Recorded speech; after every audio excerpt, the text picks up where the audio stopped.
Okay, we should be live momentarily. Cool. There we are. I can see that we're live.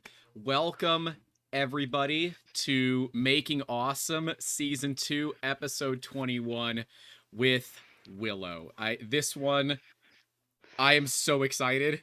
It was like a complete and utter hope. I reached out to you randomly on Twitter, like, "Hey, you want to be in a podcast?" You're like, "Yes." I'm like, "Yes, Sure. yes." Always. A professional master cosplayer, internationally recognized for some of the most amazing cosplay out there.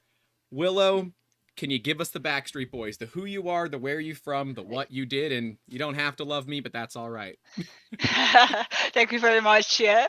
So I'm Willow Creative. I'm from the Netherlands. I am almost 28 years old right now. And I've been cosplaying since I was 16, 17, I think. And that was all because in the Netherlands we have one of the biggest Renaissance fairs, fantasy fairs in Europe. It's back then it was called the Elf Fantasy Fair, and a friend took me there, and everyone was dressed up, and it was so cool. And everyone was like making their own things, and like wearing the elf ears, and making cardboard helmets, and also real helmets and real swords, of course.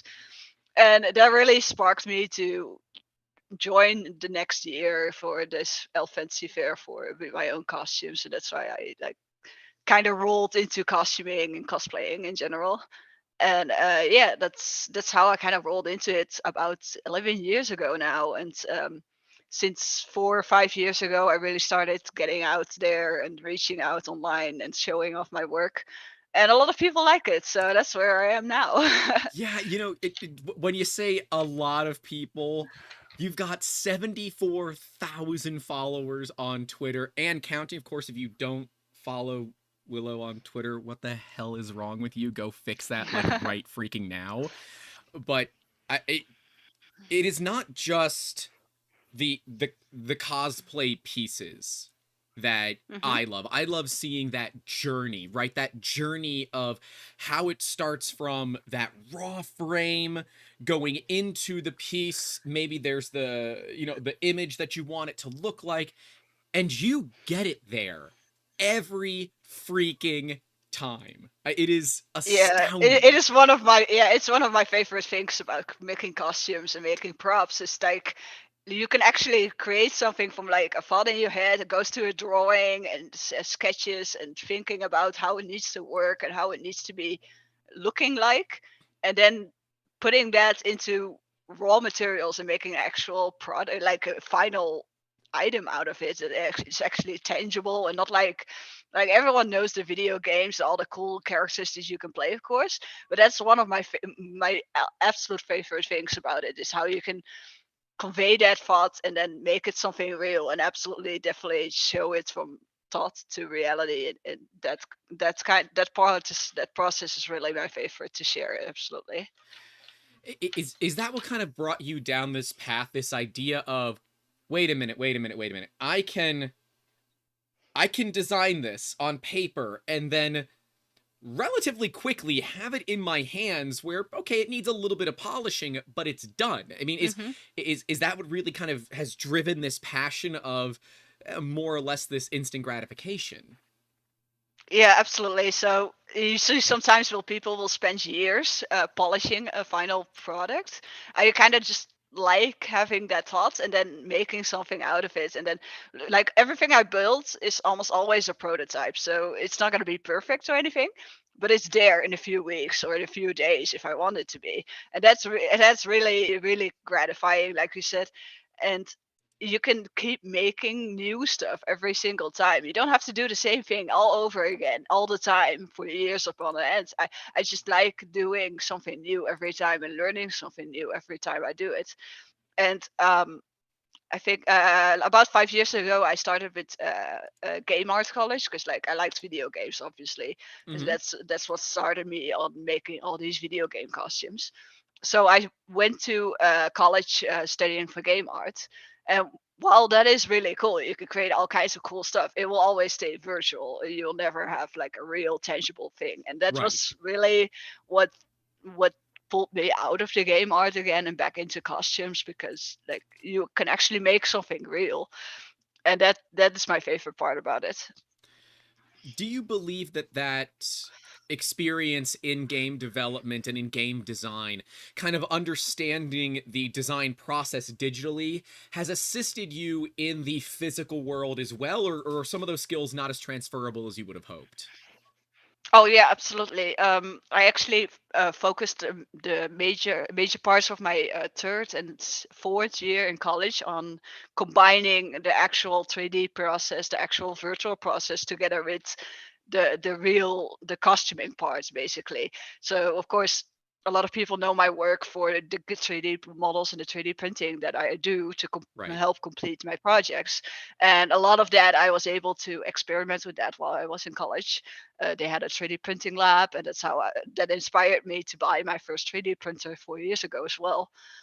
And it really helped me, especially because they gave me the freedom to find out how I can combine the processes of 3D design with costuming as well. And not just with 3D models for 3D printing, but I also use 3D models to measure digitally, to design fabric patterns and foam patterns digitally. And then have all that done set up digitally helps me a lot in previewing the final the final shape that I want to bring in real life, without having to waste a lot of materials of paper or trying to mess around with it. And all of that, to be able to preview that uh, virtually, helps a lot with making it real, basically. Absolutely. And to get that started, that process, do you have like a 3D scan of yourself that you use as a stand-in?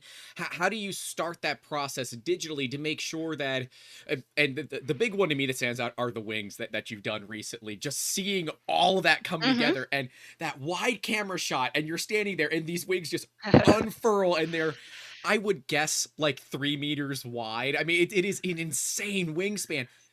That's Yeah. gotta kind of fit the first freaking time. Do you have some sort of digital model that you use of yourself? Yeah, I have like, I think it was 1 year ago, 2 years ago, I had myself digitally scanned, like in my underwear. So I have like a nice Hmm. fitting mannequin 3D model of myself. And then I actually 3D printed this as well. So what I can do is uh, I have this digital 3D model of myself, which is in my virtual world, Right. in my 3D app, and I can design the costume on top of that in the virtual app, and then actually have the exact same shape on my own mannequin in 3D, if that's been 3D printed in real life. So if you can, let me zoom out a little bit. Here's my You have a mannequin. co-star. Yeah, yeah, So beautiful.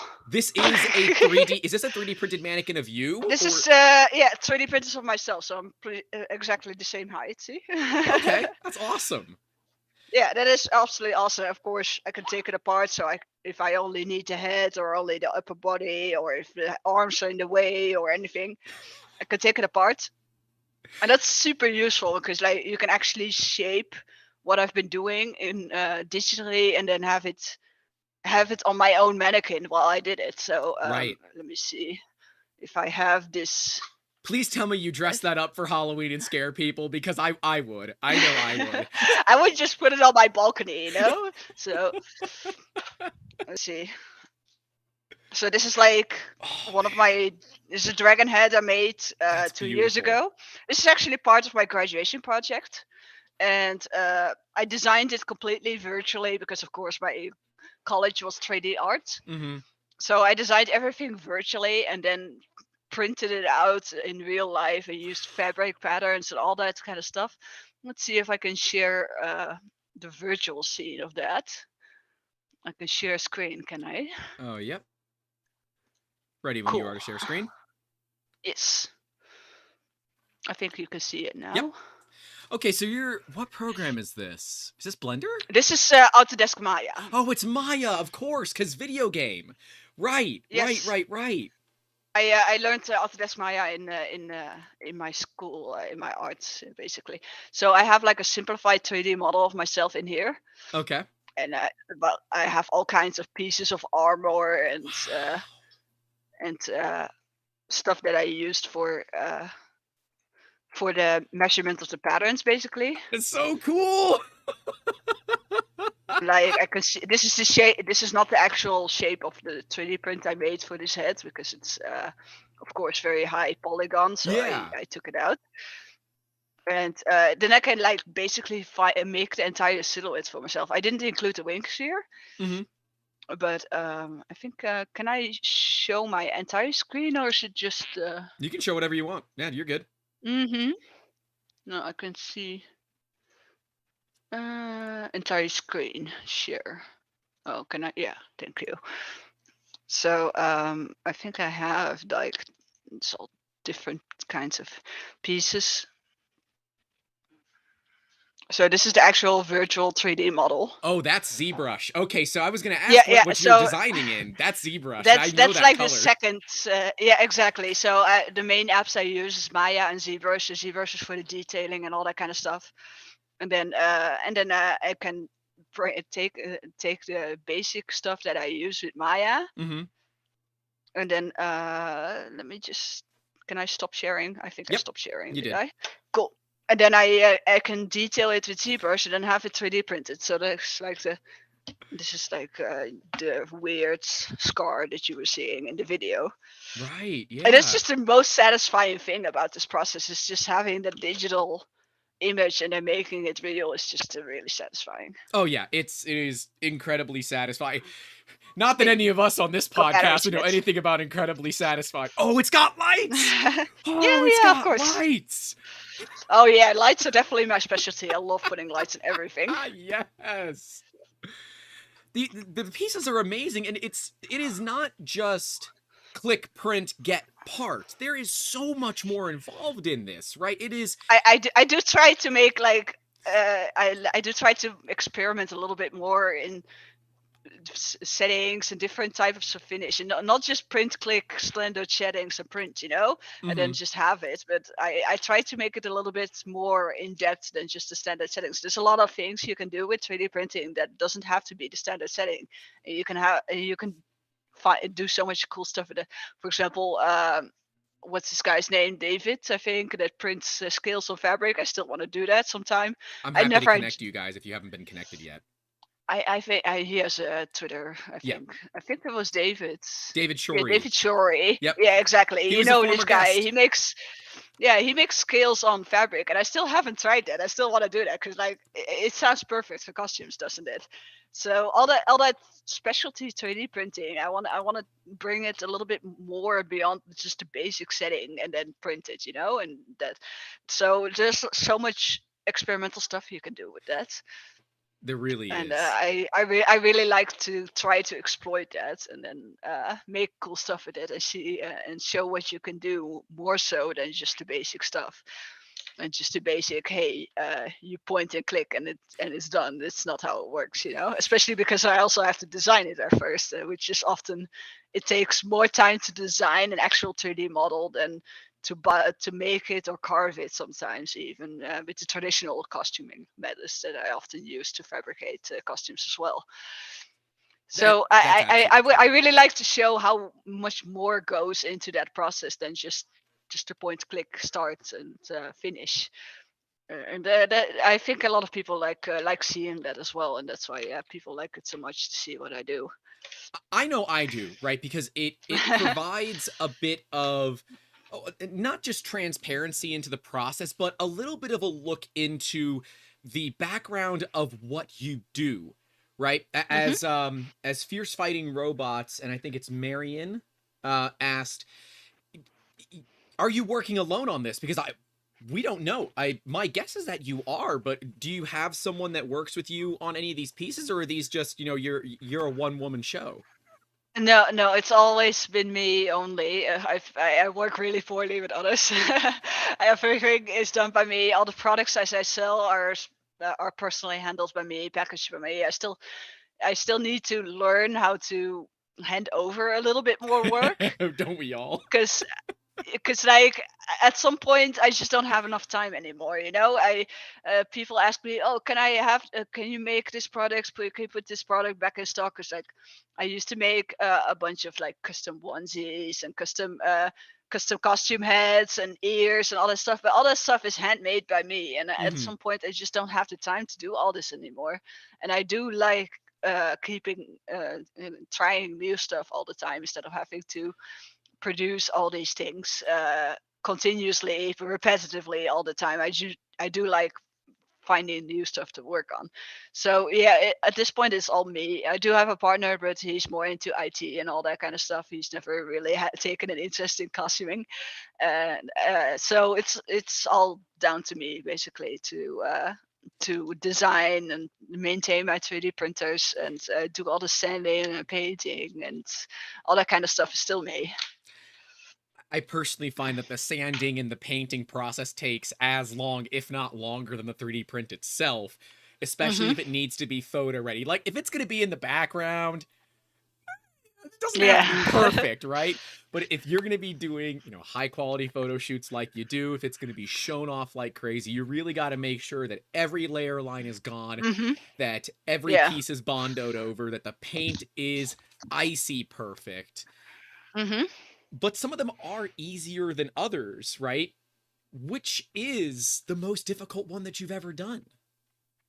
I used to make. Let me see if I can turn this around. I have a nice props pieces Oh, here. yeah. No, that's my TV over there.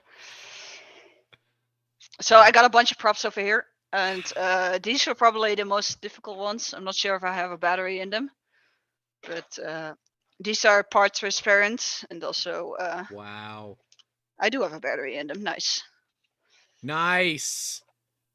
So Oh, these are with like part transparent and all that kind of stuff. Oh, Yeah, it's that is got like beautiful. I don't have I can't even put it in It, the screen it's there. all there. We see it. Yeah, there. So this is really cool because like I had to try out different things. Of course, this had to be all like nicely polished and all that kind of stuff. There's Yeah. like a specialty gem casting in here, like fake gems that I had to make to the specific size. And then these blades are also 3D printed, but like they had to be treated with a specialty plastic resin so it would look nice and smooth, but like if you put Bondo on it, then it's not gonna allow any light through. So Right. you Yeah, still you, had to you do like you have to use like a so it's clear like epoxy, right? yeah. So I use a clear epoxy instead. Like I think most 3D printer guys know like XTC 3D. Yep. And but it still needs to be polished and like make sure that there's no bumps and all that. And don't heat it up This too much because sword, then it's going to melt. yeah, absolutely. And this sword is also a similar process as well. Completely shine lit Man. through, and it's cool. Wow. That thing looks so delicate as well. I actually I did have to redo it. That's like always the case if you're making prototypes, because like this entire structure, Mhm. as you can see, it's not easy to put a pipe through or any kind of No. reinforcement through. So in the end, I didn't have a pipe all the way through here, and it would break off. But now I took apart most of it, and I still have like some kind of reinforcement through it. So like through here, there's like an extra reinforcement so it wouldn't snap off.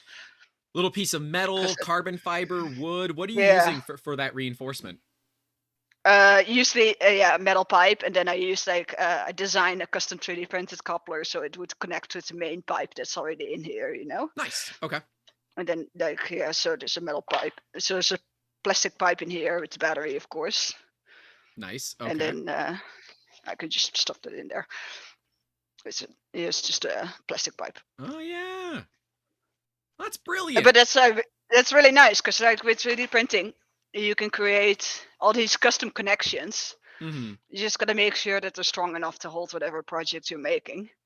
Right. Which is of course what I've failed to do so a couple times, especially with those large wings that I've been making. Mhm. I've this is probably the 5th time I'm making wings, and I've been redoing them over and over again because they're so big, and even though they're relatively light, as the bigger you make them, the more lever arm effects you get. So you need a lot more counterweight, and of course the 3D printed couplers that you're making for this frame, they start breaking eventually. It's just so Right. much arm effect that would just keep pressing them down all the time. So I've been since like 2018, I've been trying to upgrade it every time, and just learning from the breakdowns that they've caused over the years and keep making them better every year. So that's what I'm trying to do right now as well with new wing projects, just making them better every year. What is your general like process look like? So the from ideation to part in hand, what are we looking at in terms of, is it comes to you in a dream and you wake up and you sketch it, it goes into Maya real quick, ZBrush. What does that process look like for you? Usually, like I get thinking about a project that I want to do, or a costume that I want to do, a character that I see.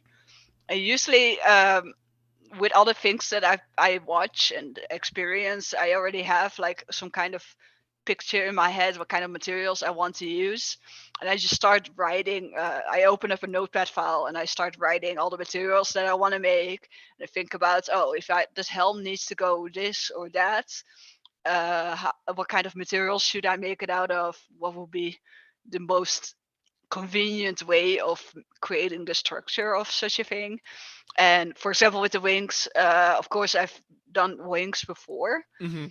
and I would just do a lot of research on them. Of course, there's quite a lot of people that, of course, attempted folded wings a couple times before. So you just keep watching all those videos related, Where did they go and wrong? then you yeah, and then you start thinking about how did they do it, what do you think the weak points are in their project, and how would I do that differently, and start to make drawings, sketches, and just a lot of notes and references on what I want to achieve with that same kind of shape, but how it would be different with my ideas behind it, basically. Okay. So yeah, so there's a little. It depends a little bit. You just try to combine all those things that you research and see what will work best. And of course, there's a lot of different ways to roam, but some parts may not be as convenient to you as to others. Like I have access to a 3D printer, other people don't. Maybe I can't laser aluminium or CNC and all that kind of stuff. So I need to find a different solution for that kind of stuff. Yeah. And then yeah, for example, for the wings, I've purchased like 6 different motors before I finally found what was right for my project. And it's pretty painful sometimes, and Yeah. at some point you just have to work with what you got and see how you can bring it all together and create the project that you had in mind with the tools and experience and materials that you have. Sometimes it doesn't work, but yeah, you can try again later, of course, or just try to make, like, you have like one big idea, and at some point things just start chipping off that idea until you have your Right. final kind of a part of what you had originally in mind, but it still works. So hey, and that's what you got left. That's the final project that was derived from that big plans you had initially. But it's better to start off big and then just have like a lot of ideas, and then have a couple tryouts to see what works, to see what doesn't, and then in the end you end up with what's left over, basically, and you can combine all that into your final project. For example, with the werewolf costume I had last year, I had a lot of big ideas for it, and I chipped down on it until I had what I have now. And even then, I remade parts and learned from what I did wrong last year, and then create a better version of it the next year. So how do you manage these expectations both for yourself and your fans, right? People starting out are going to have all of these massive thoughts of they want to do this, they want to do Yeah. that. Samus, your Samus cosplay, amazing piece.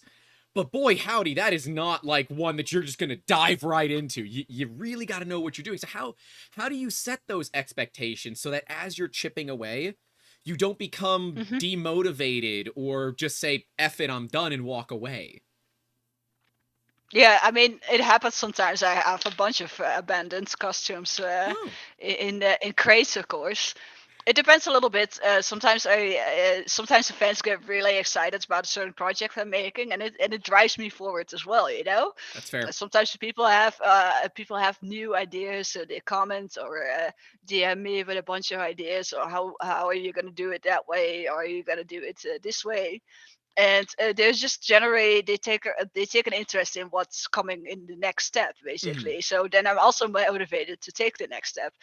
And I don't like looking at a project from A to final product. There's a lot of different steps in between. So you take one small step at a time rather than just trying to take the giant leap and be done with it. It's not that's one way to get burned out on a project. Oh yeah. So just taking it step by step, part by part, and going to the next step and showing people the next step or what's going to come next helps me a lot in staying motivated for a project as well.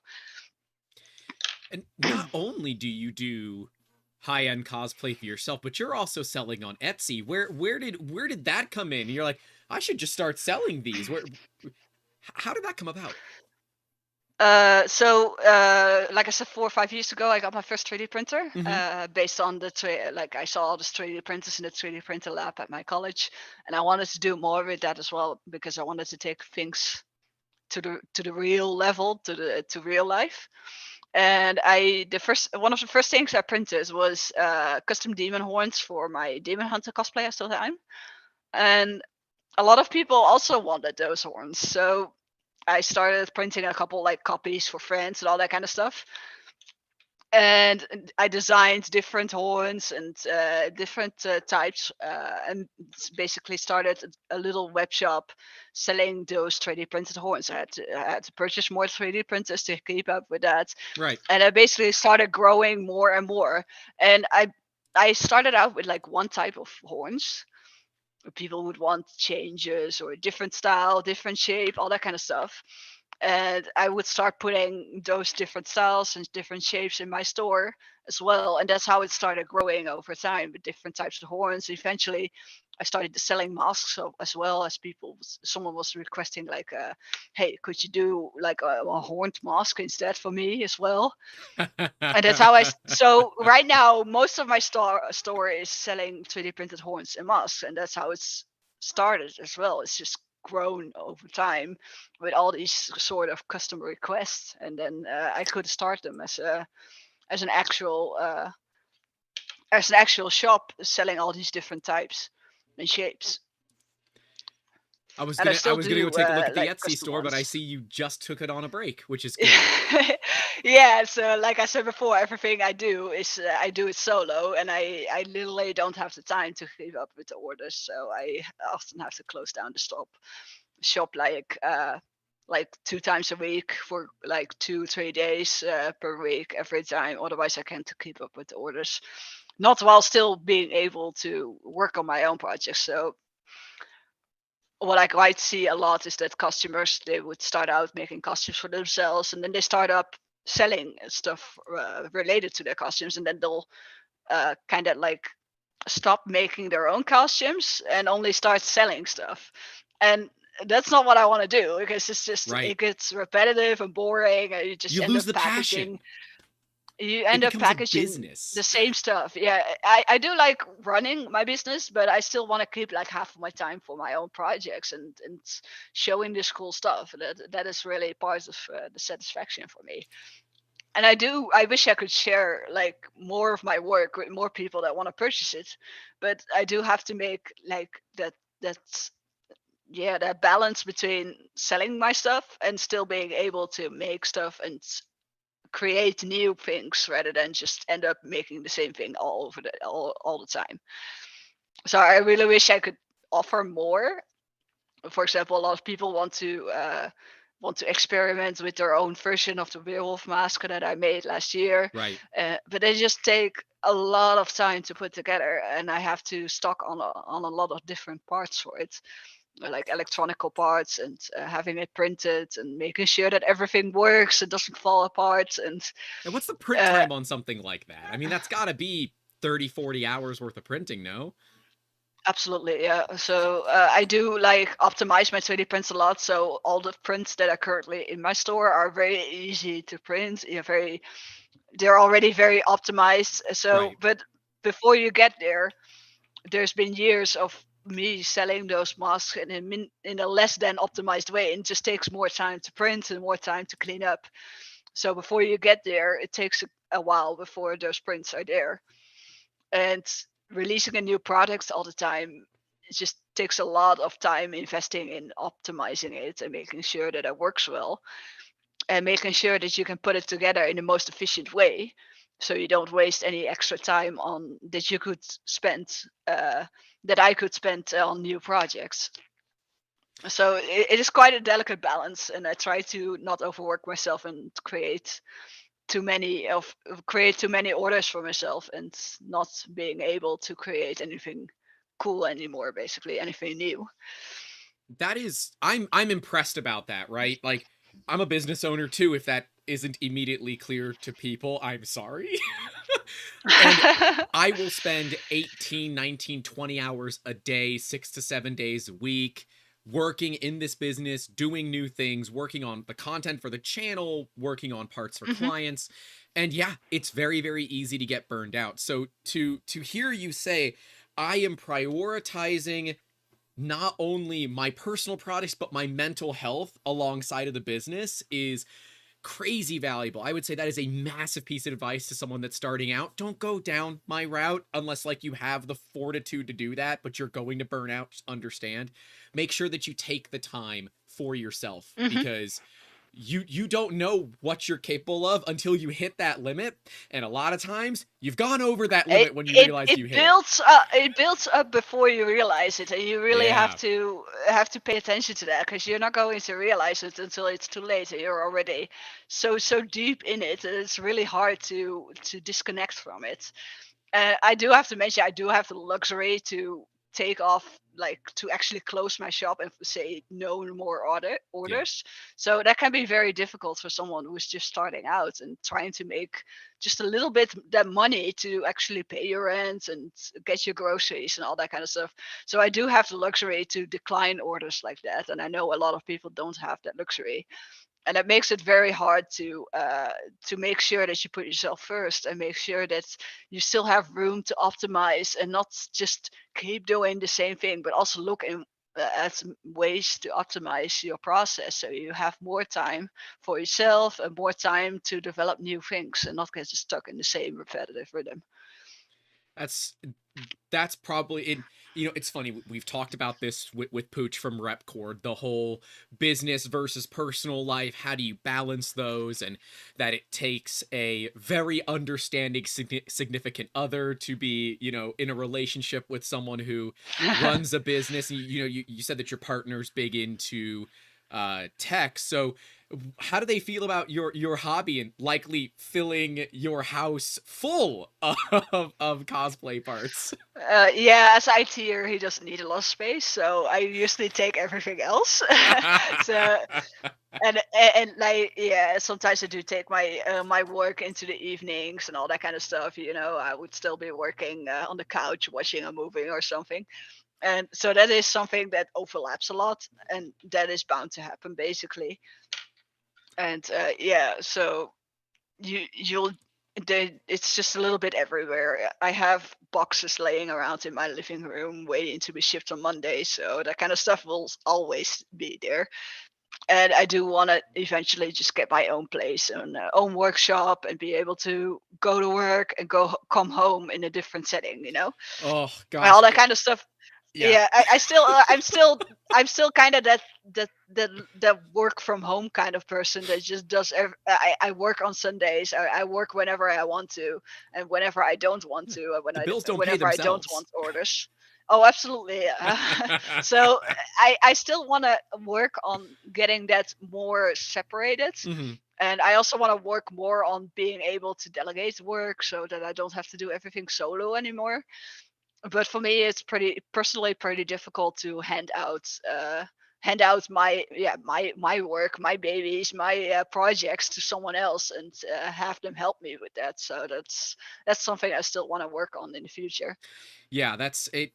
There comes that step where it's either, well, I'm kind of hit a point where I got to either hire someone in to help out, or we take less work. And that's it. So far you've chosen the, all right, we've hit a cap, and that's it. Yeah. We still got to focus on our main products. And you must be planning far in advance for these cosplays, because they do take a while. What is the average time that it takes from kind of that initial ideation to maybe the first like teaser pic on Twitter, but then to the final part? How much time are we looking at? Yeah, that's very different, of course. Right. Last 2 months, I've put out 2 smaller costumes. I make them in a week or something. As a Pokemon champion cosplay Mm-hmm. and an anime cosplay. They're just smaller projects, but then like something big, like a Samus suit, or for example, guard jump, I actually make really quickly. Yeah.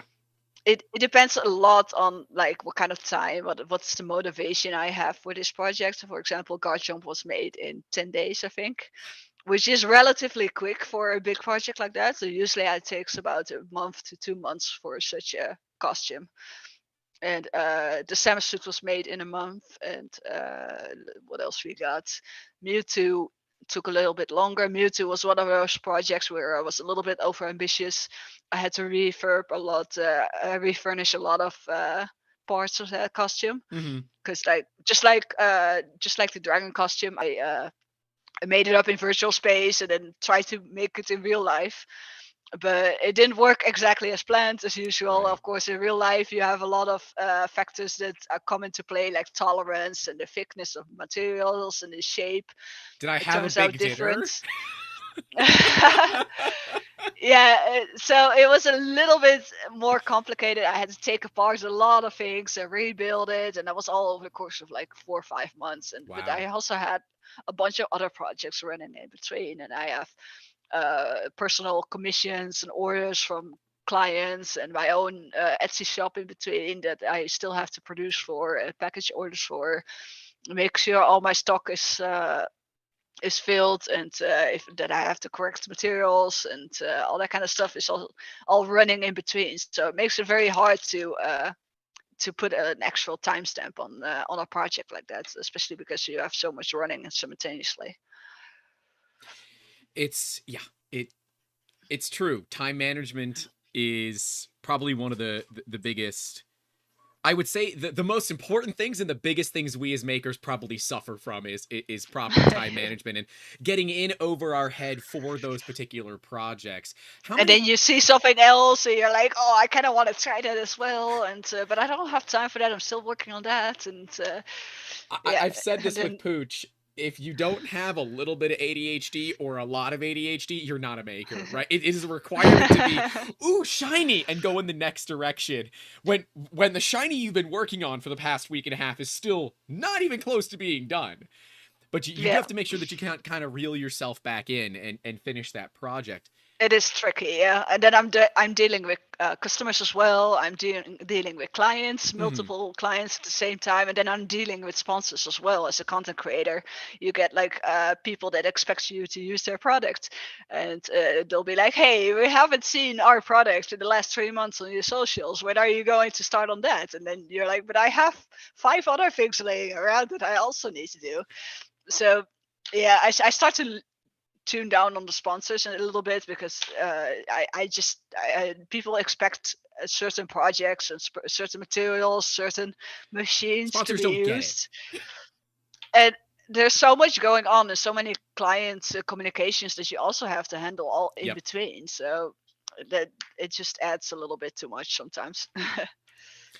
Yeah, I have to agree. I mean, when you work with companies that are expecting you to do something, in their timeline, when they don't understand what the actual timeline should look like, you run into some unrealistic expectations that can kind of muddy the water. And those kind of interactions, or even a rough client interaction, can kind of kneecap a project because that motivation is gone. What do Oh you yeah, do to absolutely. keep that motivation alive, to keep moving? Usually what I try to do is put something small in between. So instead of an entire costume, I make one small piece, Mm-hmm. or it's just a little shiny thing that keeps the client happy, but also keeps me happy because it creates quite a short time frame, but it's still flashy enough to stand on its own, basically. So I worked for RuneScape. I worked for example, Venom, Peopoly, and for Flux Laser Cutters. And for Oh, all these people, I've created smaller projects, not entire costumes, because I know I either will drop out on an entire costume, or it's just not going to be feasible together with the other stuff I'm making simultaneously. So I make a flashy piece that they'll be happy with, that my followers will like, and that I'll be happy with, just because I'll be able to put out something cool that doesn't require half of my year of attention, which is not possible, basically. So something small, something flashy, something really cool looking really helps with that motivation, and also helps keep everyone happy. hey, it's all about managing those expectations, right? Yeah. Yeah, yeah, We've got a for sure. really good question from the comments right now. This is from AE.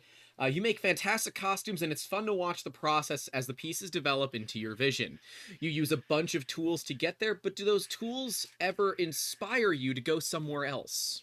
For example, you recently posted on Twitter a picture of a mannequin leg in a printer with a 950mm Z height. Does having that Hmm. length available drive you to build props that you otherwise might not? Yeah, absolutely. So the story behind that printer, I built it in 2019. I bought a NQ with Predator. It has a regular Z height of 450 millimeters, Still a big printer. and it is still a pretty big printer. It was the biggest Delta you could buy from a consumer product range, basically. Mm-hmm. And I modified it so I could print it 950 millimeters high, and that was specifically for the goal of being able to print massive props. Right. So if you wanted to do like the lighted up props, like the sword that I showed before, let me see if I can grab it real quick. Like the green sword that I showed before, and this blue sword.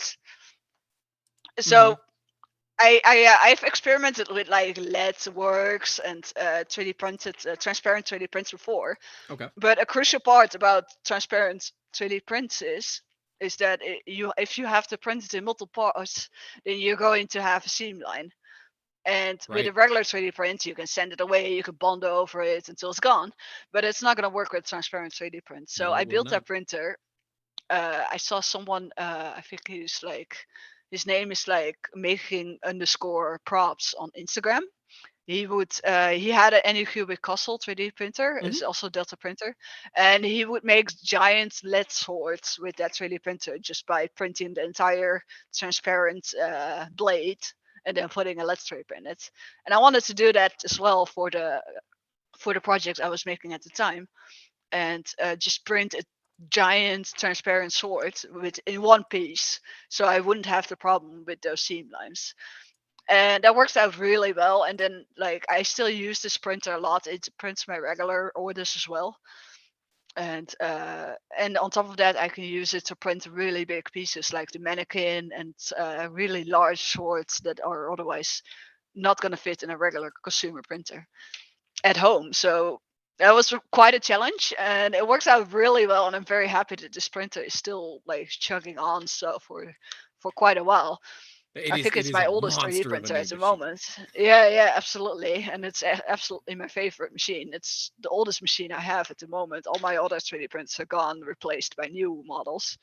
And like 4 or 5 years ago, we had the first version of the Ender 3 base, I think. And the 3D printers have changed so much over the last years that I got rid of all the old models and got all the fancy new convenient ones and make Auto sure bed that it's leveling is amazing, isn't it? right. No more screws. Like I have two Anycubic Vipers right now. They don't even have screws anymore. Nope. They just go automatic. It's really nice. And so I got rid of all those old printers except for this really tall one, which is still doing its job really nice. What were some of the challenges of extending that build height, right? That's a non-trivial distance. Yeah, exactly. So there were already like 4 or 5 years ago, there were already a few YouTube videos about extending your CR10 and extending some other printers. And I saw, of course, the guy with the Anycubic Castle. He would put, he did like the different pillars on his castle, similar to what I was planning. And I saw someone use the Tivo Little Monster Delta printer, which is similar. Yep. And I wanted that printer initially, but it was more expensive and also really hard to get. I think it's still out of production or not obtainable anymore. So I went with the Predator, which was released that year. Okay. And the downside of having to buy the Predator, I didn't know if it was going to be compatible with anything I was planning. Nobody tried that before.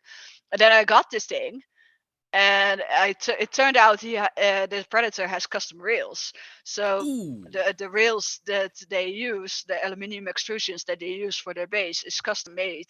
Yep. And had different measurements than the conventional like aluminum extrusion sizes. Yeah. So I did end up trying it out, but I had to file down a lot of the carriages to make it fit, and that was definitely a setback. And but I took the gamble on those rails, and I was still able to replace them with conventional aluminium rails. I was able to make it fit, but it was a scary moment because like I bought the Sprinter and I wasn't sure if it was gonna fit, and then eventually I made it fit, but it was pretty close, or it would have been junk. Yeah, but been there before. We built and I'm looking at it. It's sad sitting in the corner. It has never been on camera because it's that sad. A D-bot style Core XY, and it was originally gonna be 400 millimeters cubed. I'm like, well, it's only $65 to extend it to 800 millimeters in the Z. Yeah, I'm such a you sucker. think that? I thought that at the time, but I have now realized that was a dumb move. But I was really lucky. Yeah, in the end, the aluminium rails, they had a gap for 42 millimeters for the carriage oh gosh, in the rails. Mm-hmm.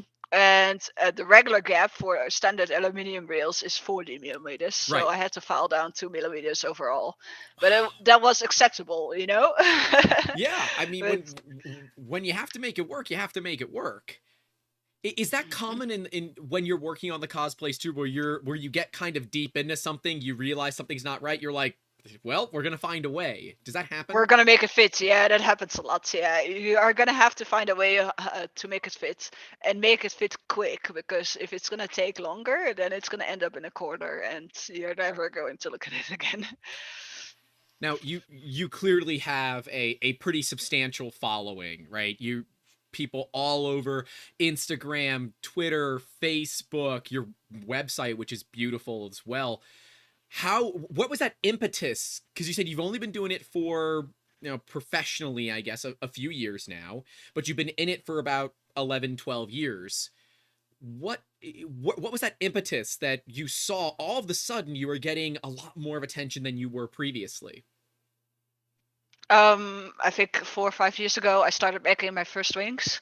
I started with the 3D printing, and especially, of course, people saw what you could do with 3D printing. It started building up a little bit. So right now, 3D printing is almost a staple in cosplay community. Oh yeah. But 4 years ago, it was not so much. I was like Right. one of the few cosplayers that actually had a 3D printer and showed what you could do with it. Most people would just grab a file from online or something like that. It was very small back then. So I think that helped a lot with showing what 3D printing could do for cosplay. Mm-hmm. And a lot of people were interested in that aspect because it was all hot and new and up and coming and all that kind of stuff. So people really wanted to learn more about that part and what you could do with it other than just click and print stuff. because That's I fair. was using 3D printing at the time to make custom framework for the wings, for example, and for other stuff, for more than just a visual prop, and to embed it into a costume more so than just like accessories, but actually make it part of the structure and make your own custom mechanisms and all that kind of stuff that would otherwise not be possible in cosplay other than repurpose an existing mechanism. Yeah. So you can start designing something custom and have it 3D printed and actually have it work for you, rather than there were no other materials that could do that at the time. You would have to repurpose a toy or a Nerf gun, or for example, and if you didn't have that, if you didn't have a CNC machine, if you didn't have a laser cutter, then you would have to do that by repurposing other stuff. Yeah, the old school And I way. really like, the old school way, the old school hacker way, hardware hacking. And I used to do that with like wood and all that kind of stuff. And then Mhm. I started incorporating the 3D printing into that kind of stuff. And that's what people really liked back then, I think. And I started, of course, with my Samus suit is now 3 years old, I think. It was probably my breakthrough, even though most of that suit isn't even 3D printed, but I No 3D kidding. printed a couple. Yeah, no, it's all traditional EVA foam. EVA. Yeah. hmm but I used a couple 3D printing tricks in the costume. For example, the cannon that Samus uses to charge a missile or fire a missile. Hmm. That part was 3D printed mechanism, and people really liked that as well because it brings something more to the table than just a picture, just a visual look of the suit. It had more under the skin basically, and really people really liked that. It's like, oh, it looks so cool, and then oh wow, it also moves and it Oh also yeah. opens up, and so it gives a real extra element to the costume at the time, and people really liked that. So it really is taking not just because Samus cosplays, tons of them out there exist, right? It is that is not a unique cosplay that somebody has never done before, but it is that those little extras is what really made you stand out. Those things that no one else thought to do. Of let's animate it, let's make it the way that we feel like it should be, or the Yeah. way that it's shown to be. Yeah, trying to put those actual game effects, actual virtual effects into real life is part of the challenge, and also a part of what makes the costume more special than just the visual picture of it. Could not agree Yeah, and more it's there. just it gives an extra dimension to the costume and to the project as well, and that's one of my favorite parts about it. Is there a cosplay that you'll never do again? Phew, I made a Diablo cosplay in 2018, I think. It was really over my head. It was before before I did 3D printing. Mm-hmm. I really tried to do it, and I was not happy with the end result. It was not complete, and there was just a lot of things that I should have done differently. And while I would want to do it differently this time, make it more complete, it is still one of those projects I think I will never do again. Even though I said I would, I don't think I will ever. It's just in the back of your head, like, damn you, Diablo. Yeah, so I started off really strong. I had a really cool head. I have it still on display in my living room here. Let me see if I can take it off the wall real quick. Do you have the helmets mounted Yeah, on the wall like some people mount yeah, yeah, like absolutely. trophies from hunting? It is like a head entire monster trophy. So this is the head. Oh, it's It beautiful. was It looks really good. cool. It looks really cool, but the rest of the costume was not so cool. Ah. And it was like it could light up here as well. It had Mm-hmm. light up eyes as well, and it was the first time I made a custom smoke machine, so like a portable smoke machine for my e-cigarette. Yep. And it was in the head, and it would create like it looked like actual fire. Okay, But I that's was pretty like, cool. yeah, it was very cool. I think I have a video of it somewhere, a picture. But the rest of the costume was not so cool. But it's still one of my favorite like costume hats that I'm gonna keep forever as a reminder. And so what do? You hang As it a on the reminder wall of to what I remind will never yourself. try again. But yeah, this was not 3D printed. This is all paper mache. Like this guy Oh. on YouTube that makes paper mache dragon heads. I used to watch this guy a lot, and like I made all my costumes from paper mache back in the day. So this is Wow. all like pizza boxes and paper mache and then paint it over. Is it, and I might butcher the name, Pepakura to get the actual design, and then you're Yeah, using. yeah. So I actually didn't do this with Pepakura, Mm-hmm. but I did do a lot of my projects with Pepakura, and I still use it a lot to create patterns. Because now I can make my own 3D models for Pepakura, and it helps a lot in creating those patterns for costumes. But this one was just created by gluing the cardboard shapes next to each other. So like I would make a cardboard cube, place it on my head, put like a horn on it, and put like little extra spikes on it until it kind of has the shape that I want it, and then just put like paper on it and glue on it until it has the shape that I want. That's amazing, right? To see that process, traditional cosplay. I've witnessed it a few times, but never, from start to finish, and it is astounding to see kind of where it was and where it is, right? Mm-hmm. That whole process is incredibly inspiring. Of course, there's going to be a lot of people that are looking to get started in the cosplay industry likely seeing this video. Is there any tips, tricks, advice that you can give to new people that are starting out there that maybe others won't mention, right? Mm-hmm. So I started like 11, 12 years ago. Mm-hmm. And back then cosplay online wasn't that as big as it is now. Right. And I spent maybe 8 years, 6 to 8 years, just messing around in my own room, just minding my own business. But nowadays there's so much people and content and tutorials online. I really encourage to follow people that make tutorials for costumes, for the things you want to make, the costumes that you're interested in, and learn as much and see and take in as much content and videos and tutorials and techniques Mm-hmm. that are relevant to what you want to make, and not struggle in your own room for 6 years like I did before. I finally took it online, and I've grown so much in the last 4 years compared to what everything I did before that. And just and I've learned to take a gamble with new materials and new techniques and not be scared of failing, because it's gonna happen. Yep. Like, you're gonna fail. But if you're too scared to cut into a new material, to try and glue something new together and try out different paints, and instead of sticking with everything you always do, then you're not going to grow as much as you want to be. And you're gonna have to be not afraid to take that step and try out new things. And it's like sometimes I see a lot of people, they'll try to make something that I've made before, for example, Mm-hmm.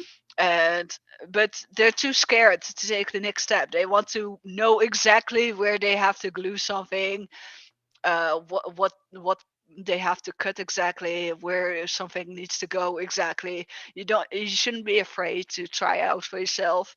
And yeah, it's gonna go wrong sometimes, but trying out for yourself and not being afraid to take that little step, without having to be completely sure of what you're doing. You don't have to be completely sure of what you're doing. You just have to keep trying and keep Right. practicing until you get it, and not be afraid to do that. That's just not advice for cosplayers. That's just general damn good life advice, right? Hmm. You're gonna fail. It's okay. You're gonna learn. Don't put all your eggs in one Yeah. basket, but you're gonna learn. And if you don't love it, don't do it. If you don't know something for sure, then you don't have to know for sure. You have to keep trying new things, otherwise you're gonna be stuck, My only basically. caveat to the if you don't know it, just try it is if you're going to be playing with lasers, 3D printers, things that can either kill you or hurt you the entire time you're dying, Mhm. make sure, like, don't That's put a, vinyl in a yeah. laser cutter. Don't just say, well, I don't know what's going to happen. Let's just do it. Don't do that. Research a little bit Mhm. before you jump in. But Researching is nice, but yeah, yeah, if you're going to make a costume that people not have done before or haven't been, it's not going to be exhaustively documented on which step you have to take next. So right, not right, every step is going to be documented. Not every step you need to be asking, or what did you do next? What do I have to do next? Please help. You're gonna have to do a few things by yourself, and doing research is a really big part of that as well. Yeah, there's so much content online to be found.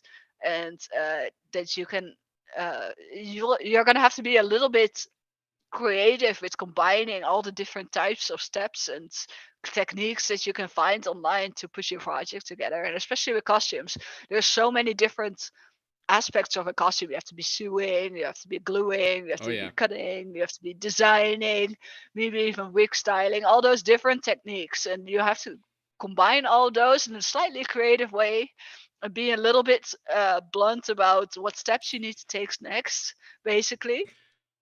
And that's how you're going to put it together. It's basically one giant staple of different techniques hammered together, and then maybe you'll find your own ideal way of how to do a certain thing as well, just by combining all those different things. Especially because with a costume, you'll have so many different things that you have to put together, Oh yeah. all these different materials. So you can be really creative about putting it together. It's absolutely true. I've always wanted to do cosplay. I've never done a cosplay ever. And it's always something I've wanted to do. So if you ever find yourself in Florida, I would love to. There's like a video series of like expert versus moron, and I'm the moron I in it, right? I am actually going to Florida because my partner is from Florida, so I'll be found in Florida a lot in the future.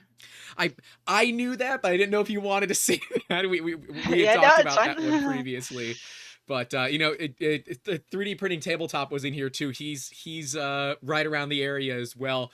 And I've always said I want to do a video with you where you and I go up against each other for painting, because I'm going to be terrible at it, but it'll be really interesting to see what it's like from a beginner perspective, because a lot of people, they look at your work and they're like, wow, I don't even know where to start. And it is very much the Yeah, Shia LaBeouf, just do it. absolutely. Yeah, absolutely. You have to grab a certain piece and go Yeah. with it, and that's how to do it basically.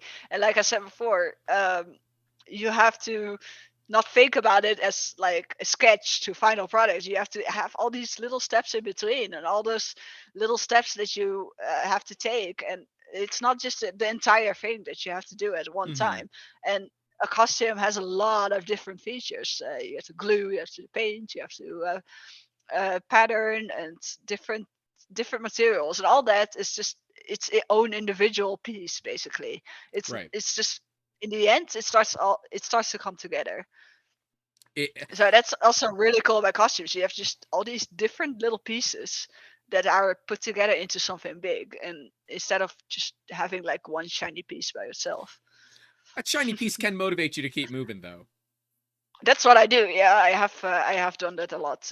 Just little shiny pieces, little tiny costumes, little tiny props that I make in between, and that is a really good way to keep you motivated for a giant project. That's awesome. Your work is inspiring. It's absolutely inspiring to me. It's inspiring to me to take on larger products that I've kind of avoided because I've been Hmm. afraid of, crap, I know I'm going to talk about it, right? But what happens if something goes wrong and we get busy, it doesn't end up there, but the goal is always to keep moving. Well, We're that's a nice thing. You have all these tiny pieces. If one thing goes wrong, then you only have that tiny piece that goes wrong. So everything mhm. else is still fine, and that's really nice. So it's not like one step is failed, the entire project is a failure. You know. It's true. It's absolutely true. Hmm. Willow, I don't want to keep you. I know it is very late for you. You told me earlier that you haven't eaten dinner yet, and if I you gotta want to make keep dinner. Yeah. talking, we can keep talking. If you want to head out, that's good too. I don't want to keep you too long here. Yeah, I'm gonna make dinner in a minute. Yeah. All right. Do you have any final thoughts that we can close out on? Any tips or tricks or advice that you want to, give out? You've been filling this episode full of really good sage advice, and not just for cosplayers, but for business people. Is there any good advice that you might want to end it with? Yeah, definitely. If you want to make a business out of it, you gotta make sure you're the person to do it. Yeah, it's not suitable for everyone, of course. You got to take the time for yourself and make sure you keep an overview of what you're doing. And everything can be broken apart in tiny little steps. And if one step fails, that's okay. You still have a bunch of other pieces that you can put together that are it's kind of like projects on its own. And if one piece fails, that's okay because you still have all those other pieces to put together. Absolutely. I I love it, Willow. Your work is absolutely inspiring. Those of you that are watching that don't know about Willow, go follow her. Links are always in that description down below. Willow, thank you so much for your time. It has been amazing getting to learn about the maker behind the amazing cosplay. Also, any tips for people that like want to be on podcast? She provided us with an entire media kit, which was amazing. It made all this work so much easier. So thank you for that. You're making my You life did a great easy. job on the thumbnail. That was fun to see. Oh, You did quite a nice. You made like a really nice stick and cut. What do you call it in English? Like a montage. Oh, yep, the montage. Yep. That was amazing. Thank you very much. I think I am motivated to do a cosplay now. I don't know what. I've always said Nikola Tesla because I want to build a handheld Tesla coil. So maybe this is cool the project. impetus that we've needed. Guys, you could get like he has like a mustache, right? Like he has. Yes, and he also had a weird relationship with a pigeon. Like a really. But we're gonna ignore that part of it. Well, we're gonna shave my head at some point for charity. So I've been growing out my hair since August of 2020. We're gonna shave my head for charity. So maybe I can convince the stream at that point to leave the mustache so we can do a Nikola Tesla cosplay. That sounds great. Willow, thank you again so much, guys. Follow Willow. When her Etsy store comes back on, throw her some love and some money there as well. Your work, Willow, is absolutely amazing. Not too many. It is inspiring. Yeah, not too many. Like 1 or 2 of you a month is fine, or 1 or 2 of you a week. Don't overload.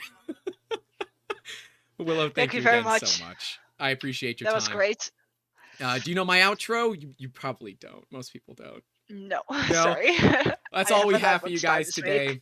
Stay safe out there. Don't forget to call your loved ones. And as always, keep making awesome.